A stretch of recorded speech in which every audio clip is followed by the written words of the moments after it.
nagkagitan po kami ni Mr. Chong.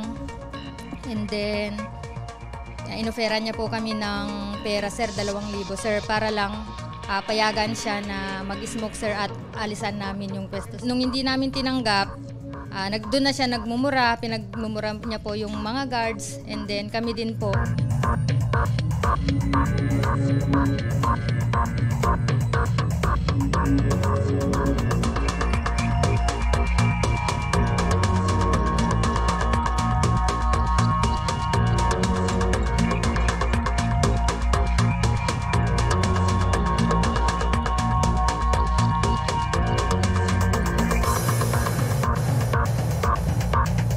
He said I'm bully the Filipino. I bully the police. They said. I know agree.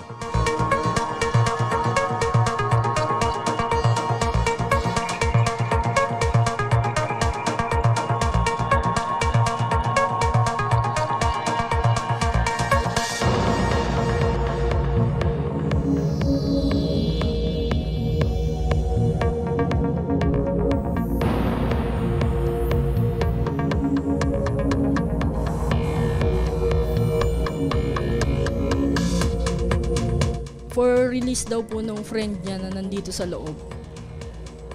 May inaabot po siya sa akin. Tapos, tinitingnan ko po kung ano yung inaabot niya. Tapos, pagkabigay niya po, pera, in-exchange daw po sa kaibigan niya, doon na po namin siya inaresto.